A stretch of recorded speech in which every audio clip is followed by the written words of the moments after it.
4월 1일, 4월의 첫날이고요. 그리고 2분기의 첫 거래일입니다. 오늘 국내 시장 양지수 빨간불 잔뜩 켜고 있는데요.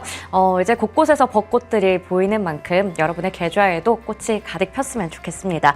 오늘 코스닥 시장이 훨씬 더 강한 모습 보여주고 있죠. 1% 이상 올라가면서 916선 지나가고 있습니다. 오늘 시장과 종목에 대한 이야기 이분과 함께 할게요. 알파경제 김종효 이사님 나오셨습니다. 어서 오세요. 네, 안녕하십니까. 네, 먼저 머니를 통해서 섹터 흐름부터 짚고 가도록 하겠습니다. 오늘 반도체 쪽 강합니다. 삼성전자가 지난 금요일에 종가 기준으로 8만 원을 훌쩍 넘어섰죠. 오늘도 8만 원 그 위에서 훨씬 더 강하게 올라가고 있습니다. 이제 다시 10만 전자에 대한 기대감도 있고 SK 하이닉스는 오늘 2% 넘게 올라가면서 시장을 잘 이끌어주고 있습니다. 이렇게 IT 투톱이 반도체 수출 호조 소식에 잘 가다 보니까 한미 반도체, 리노공업 등등의 나머지 소부장 쪽도 같이 강하게 올라가고 있고요. 삼성전기가 중장기적으로 AI 관련 수혜주다라는 또 보고서 나오면서 오늘 강한 모습 나타내고 있습니다. 2차전지 안에서는 좀 종목별로 엇갈리고 있는데요. 에코프로, 금양 이런 쪽이 좀 강하게 올라가는 것으로 보입니다. 그리고 오늘 바이오 쪽에서 HLB 좀 강하게 올라가는 것 같고 자동차 쪽에서는 부품주가 괜찮아 보이는데요. 잠시 후에 질문 드려볼게요. 그리고 네카오도 오늘 흐름 좋아 보이고요. 나머지 여행, 항공, 면세 쪽, 우주항공, 국방까지 함께 올라가는 시장입니다. 자, 그러면 궁금한 개장 특징주 알아보도록 할게요. 먼저 오늘 앞서 삼성전자의 이제 강한 모습을 또 말씀드렸는데 10만 전자 향해서 달려가는 중에 지금 한미반도체, 리노공업 이런 쪽에서도 신고가 행진이 이어지고 있습니다. AI 반도체 추세는 1분기에 이어서 2분기에도 견고하게 이어질 수 있을지가 궁금한데요. 어떻게 보시는지요? 네, 일단 신규 수요가 터지고 있다는 게 중요한 부분이죠. 하이닉스의 물량은 이미 다 팔린 거고 그러면 후속으로 누가 들어올지가 이제 중요한 것인데 마이크론이 이미 들어와 있는 상황이고 삼성전자도 추가적으로 들어간다라고 하니까 뭐 그와 관련돼서 뭐 소재라든지 테스트 장비라든지 여러 가지를 제공하는 종목군들의 복합 상승세가 나타나고 있다라고 봐야 될 것 같고요.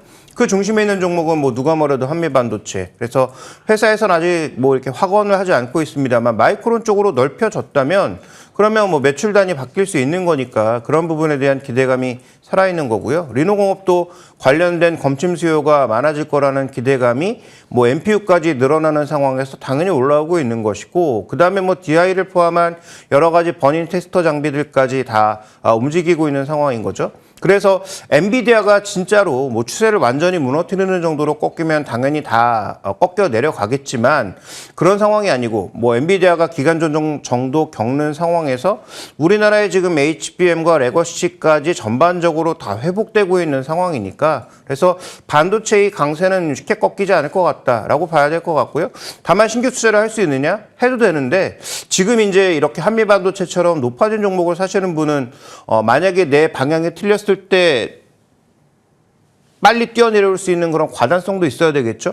뭐 그런 거 없이 지금 이쪽이 뭐 주르라고 하니까 사봐야 되겠다라고 생각하시는 분들은 안 가시는 게 맞을 거고요. 그래서 확실하게 내가 올라탔다가 뭐 내가 생각하는 방향이 아니라면 언제든지 뛰어내려올 수 있는 상황이 돼야 되고요. 한미반도체 다시 한번 말씀드리지만 비쌉니다. 비싸도 사람들이 사는 거니까 그 부분은 착각하지 않으셨으면 좋겠고요. 그래서 현재 구간에서 이 반도체의 전반적인 시장 주도력은 뭐 쉽게 바뀌지 않을 것 같다. 이렇게 봐야 될 것 같습니다. 네. 2분기에도 역시나 반도체 관련주들의 상승 랠리는 이어질 것으로 보입니다. 종목별로 그래도 이렇게 신고가 부근에 있는 종목은 다소 신규 진입하기는 어려울 수도 있다는 점 그 부분도 좀 짚어주셨고요. 자, 그러면 다음 종목으로 넘어가 볼게요. 앞서 머니맵에서 삼성전기 말씀드렸죠. 오늘 이 종목도 강하게 오릅니다. 지난주부터 상승 추세를 잘 달리고 있는데요. 이 AI 쪽과 관련해서 결국에 또 전력 수요 많이 늘어날 것이다. 뭐 결국에는 이런 MLCC 쪽의 수혜도 많이 점쳐지고 있습니다. 이 AI 모멘텀을 받아가면서 좀 장기간 보여줬던 박스권 탈피가 가능할까요? 네, 일단 뭐 가능하지 않을까 생각이 되는데 중요하게 좀 보셔야 되는 것은 중국 때문에 올랐던 거예요. 중국에 이제 뭐 샤오미라든지 뭐 오포, 비버 같은 이런 브랜드들의 전반적인 부품 공급이 늘어나면서 주가 오른 거였거든요. 그런데 이제 삼성전기나 LG노텍이나 모두 전장적으로 이제 가야 되는 그런 상황 속에서 중국의 샤오미라고 하는 그룹이 이제 전기차 쪽으로 움직이고 있습니다. 물론 그 SU7이라고 하는 차의 품질 문제에 대해서는 논외로 치겠습니다. 제가 말씀드리고 싶은 핵심 포인트는 샤오미가 전기차까지 손을 대기 시작하면서 이미 스마트폰의 부품 수요는 줄어들고 있단 말이에요. 판매도 줄고 있죠. 그런데 이제 이쪽에서 판매량이 늘어나는 상황으로 가게 되면 이미 검증받은 부품을 쓸까? 아니면 듣도 보도 못한 그런 부품들 모아서 조립할까를 생각해 보면 검증된 업체에서 선택할 가능성이 있다라는 거죠. 그러면 뭐 무라타 같은 검증된 업체의 물량으로는 부족합니다. 이미 전기차에 들어갈 MLCC 같은 경우에는 일본 업체들이 상당수 진입해 있지만 거기 물량만으로는 부족할 가능성이 높고요. 그다음에 뭐 향후 전기차와 관련된 부품들에 대해서도 뭐 중국이 잘 나가게 되면 미국이 강짜를 놓을 가능성도 충분히 있으니까 그런 관점에서 본다면 이제 국내 MLCC라든지 뭐 기판이라든지 이런 쪽의 수요가 전장 쪽에서 좀 늘어날 가능성이 있다는 말이죠. 그러면 용량도 늘고 당연히 크기도 느니까 마진이 좋아질 수 있는 부분이 있거든요. 그래서 지금 뭐 샤오미가 내는 SU7의 차량이 좋은 차량인지는 상관이 없는 거고요. 이쪽으로 진출을 하면서 관련된 부품 수요를 한번 끌어올려줄 만한 전장이 마련됐다. 또 하나의 어떤 그런 공간이 마련됐다라는 측면에서 의미를 부여할 수 있고 그런 차원에서 이제 삼성전기가 얼마나 전장에 들어가는지가 관건인데 저는 이거 긍정적으로 보여서 이번에는 박스권 돌파가 조금 나타나지 않겠느냐 이렇게 판단하고 있습니다. 네, 역시나 긍정적으로 볼 수 있다라는 부분 말씀해 주셨고요. 박스권 탈피 가능해 보입니다. 자, 그러면 오늘의 종목들 확인해 보겠습니다. 첫 번째는 오늘 자동차 부품주들 괜찮던데요. SL 보겠습니다. 현재도 1.76% 정도 올라갑니다. 과거를 반복하지 않을 자신감이라고 하는데 이제 앞만 보고 잘 갈 수 있을지 첫 번째 투자 포인트 열어볼게요. 대표적으로 또 저평가되어 있는 종목이잖아요. 네, 저평가인데 저평가의 핵심이 뭐냐가 이제 중요한 거죠. 자, 준비된 그림으로 좀 확인을 해볼까요? 자, 준비된 그림 보시면 이 종목의 주가가 상대적으로 저평가되고 있는 이유는 바로 이것 때문입니다. 지금 이게 기간이 뭐 짧아서 그렇지만 기간을 더 쭉 펼쳐서 보면 최근 들어서는 꾸준하게 올라가는 게 보여주고 있지만 저게 언제까지 갈 거냐라는 거죠. 상대적으로 마진율이 그렇게 높지 않은 종목이고 현대차나 자동차 회사에 종속되어 있기 때문에 차 시장 상황이 조금만 안 좋으면 항상 마진을 깎아야 되는 그런 부품사에 종속된 입장이다 보니까 보시는 것처럼 마진율이 거의 뭐 등락이 엄청난 거죠. 그러니까 매출은 계속 성장해 왔지만 마진을 보장할 수 없는 그런 구조적 문제 자체가 이런 자동차 부품사들의 실적을 깎아먹는 대표 요소가 된 거죠. 자동차도 마찬가지 아니겠습니까? 안 팔리면 프로모션하면서 이익률을 엄청나게 깎아야 되는 상황이잖아요. 그런데 보통 자동차 회사가 자기의 어떤 그런 살만 깎는 게 아니라 부품사의 살도 같이 깎고 더 많이 깎는 경우가 많죠. 그러다 보니까 자동차 부품사는 높은 밸류에이션을 주기가 어려웠고 그래서 최근에 매출과 이익이 꾸준하게 회복되고 있고 저 OP 마진이 올라가고 있음에도 불구하고 이 종목은 저평가를 벗어나기가 쉽지 않은 자동차 조금만 안 팔리면 바로 이익 떨어진다라는 그런 구조적인 어떤 불안감을 좀 갖고 있는 것이 아닌가 이렇게 봐야 될 것 같습니다. 네. 매출도 그렇고 영업이익도 잘 성장을 하고 있었는데 워낙에 또 이 대표주들과 연계해서 같이 보다 보니까 마진에 대한 부분이 약간의 발목을 잡고 있었던 것 같습니다. 그러면 다른 자동차 부품주 중에서 어느 자리인지가 궁금하니까요. 밸류 판단을 하기 위해서 PER과 PBR 이렇게 좀 나눠서 볼게요. 네, 두 가지 모두 봤을 때 SL은 뭐 평균보다는 조금 못한 수준입니다. 그래서 분명히 계속 외형도 성장하고 있고 마진율도 상대적으로 다른 부품사와 비교했을 때 잘 나오고 있는데 자, 지금 PER도 부품주의 포워딩 PER과 그다음에 SL PER이 뭐 오히려 낮은 상황이죠. 이익 관점에서는. PB 관점은 비슷합니다. 그래서 오히려 뭐 최근 들어서 부품주들은 뭐 BPS가 조금 PBR이 회복되고 있는 그런 국면임에도 현재 이 종목은 그렇지 못한 상황. 그래서 밸류 기준으로 봤을 때는 분명히 외형도 성장하고 마진도 올라가고 있는데 조금 억울한 게 아닌가. 다른 부품사들보다 오히려 저평가되고 있는 이 상황. 특히 이익 측면이 뭐 올해도 견조하게 나온다면 특히 이제 그 수적 앵커 쪽에서 나타나고 있는 저 차트 12개월 포워딩 PR이 급격하게 떨어지고 다른 부품주보다도 엄청나게 낮은 수준에서 거래되고 있는 저 그림은 우리가 좀 주목해 봐야 될 상황이 아닌가. 그래서 저 하락에 대한 뚜렷한 이유가 없다면 그러면 이제부터는 반전이 나타나야 되는 것이 아닌가 이렇게 봐야 될 것 같습니다. 네, 이제는 반전이 나타날 만도 한데 자, 그 부분들 좀 체크해 봤고요. 자, 그러면 과거를 반복하지 않기 위해서는 아무래도 마진이 일단 최근에 많이 올라왔잖아요. 그런 부분들이 꾸준하게 유지가 되면 괜찮을까요? 네, 일단 그 마진 구조부터 살펴봐야 되겠죠. 최근에 마진이 왜 좋아졌고, 그러면 만약에 현대차나 기아차가 주력 납품처고 GM까지 합하면 한 70% 가까운 그런 매출 비중을 갖고 있는데, 그다음에 뭐 인도 이런 쪽에 넓어지기 시작하면서 긍정적인 요소가 나타나고 있으나 핵심은 바로 이 부분입니다. 지금 현재 이게 쭉 아래로 표현한 게 다 아시는 것처럼 SL이 조명회사라고 봐야 되잖아요. 네. 자동차용 조명회사인데 예전에 할로겐 램프부터 시작해서 MFR, 프로젝션, 그 다음에 이쪽으로 넘어와서 MFR LED, 프로젝션 LED로 넘어오면 넘어올수록 뚜렷하게 나타나는 게 뭐죠? 바로 단가의 상승입니다. 근데 지금 보시는 것처럼 과거 차량에서 최근 차량으로 오면 올수록 그 다음에 최근에 뭐 기아 같은 경우에 그 자신들의 어떤 그 시그니처 맵, 스타 맵을 만들면서 이 조명 같은 경우로 엄청나게 화려하게 쓰고 있고요. 전기차 같은 경우에는 뭐 웰컴 라이트라든지 이런 것들까지 들어오면서 LED를 점점 더 화려하게 쓰고 있는, 그래서 소위 프로젝션 LED 같은 그런 비슷한 부품들이 늘고 있고요. 저게 지금 차 앞에 범퍼와 일체형으로 가고 있기 때문에 접촉 사고만 나도 뭐 100만 원 이상의 그 금액이 들어가는. 그래서 옛날에 자동차에 이제 그 조명 하나 갈면은 뭐 가격이 그렇게 비싸지 않았는데 이제는 뭐 접촉 사고만 나도 이거 하나 가는데 뭐 100만 원 이상의 돈을 들여야 되는 그런 상황으로 가고 있는 거죠.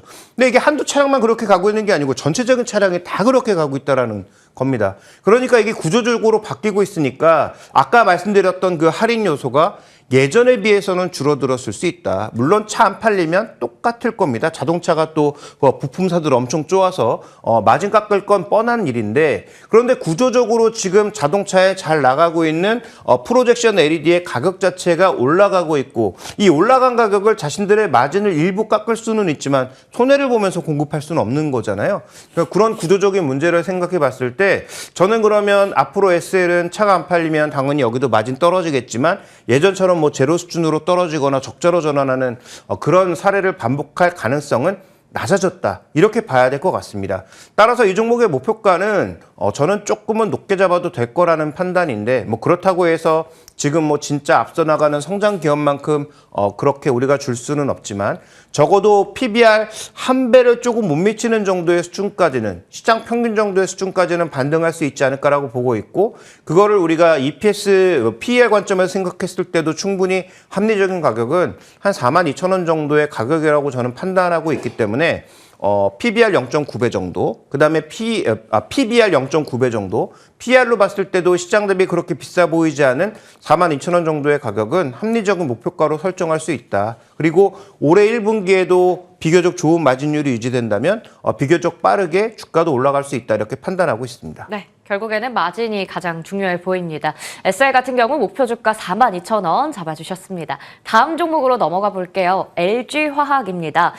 발목을 잡는 석유화학, 또 구조조정의 대상으로 평가받기도 하는데 이게 언제까지 시황 악화가 이어질지 좀 봐야 될 것 같습니다. 첫 번째 투자 포인트, 실적을 하향 조정하는 거 다 이것 때문이잖아요. 석화? 네, 그렇습니다. 네. 지금 현재 구간에서 하향하는 게 그런데 멈추지가 않고 있죠. 그래서 우리나라 지금 전체, 시장 전체로 보면 이익이 올라가고 있거든요. 네. 근데 이 석유화학 업종의 대표 종목군들은 전부 지금 보시면 1분기에 OP 마진도 꺾이고 있고 2분기도 내려가고 있는 상황이죠. 문제는 1분기까지는 내려갈 수 있는데 2분기도 계속 측정할 때마다 떨어지고 있다는 거죠. 그런데 그 부분은 연간으로도 이어져서 2025년 이익까지도 떨어지고 있는 상황인 거죠.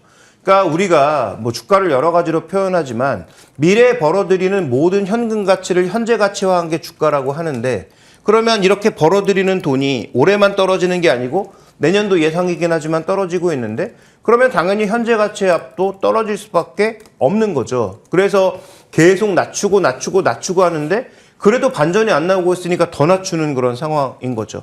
그러면 뭐 포인트는 두 가지밖에 없다. 실제로 1분기 실적을 발표했을 때 야, 너희가 너무 보수적으로 본 거야, 이 정도는 아니었어 라는 것을 발견하든지, 아니면 뭐 중국의 수요 증가라든지 이런 것들로 인해서 우리가 예상했던 것보다 시장 회복이 빨라질 수 있는 그런 요소가 나타나야지만 현재 이익 하락도 멈추고, 혹은 이익 하락이 멈추지 않아도 주가가 반등할 수 있는 모멘텀이 만들어지는 것이죠. 그래서 LG화학 같은 경우에는 여러 가지 좋은 모멘텀들이 많이 있고 자산 대비해서 엄청난 저평가를 받고 있음에도 불구하고 이렇게 이익이 계속 떨어지게 되면 결국 이 이익의 합 자체가 주가이기 때문에 결국은 빠르게 반등할 수 없는 그런 요소가 나타나고 있고 이건 어떻게 보면 포스코홀딩스도 마찬가지인 상황이 아닌가 이렇게 봐야 될 것 같습니다. 네, 이건 뭐 석유화학 관련주들 다 똑같은 상황이니까요. 좀 답답하긴 합니다.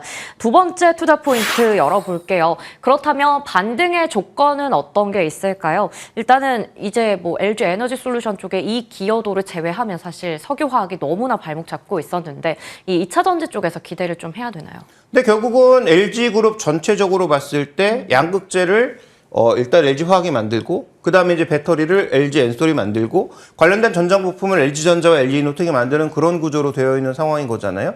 그럼 그 구조상에서 가장 밑단에서 원재료를 공급하는 고려아연과 협력한 한국전구체를 포함한 이런 쪽에서 원재료 받아서 양극재를 만들고 그 양극재가 추가적으로 매출로 연결되는 것인데 그 구조를 봤을 때는 내년이 가장 큰 폭의 성장을 보여주고 2027년도에 또 한 단계 레벨업을 하고 28년도 되면 또 한 단계 레벨업을 하는 그런 상황인 거죠.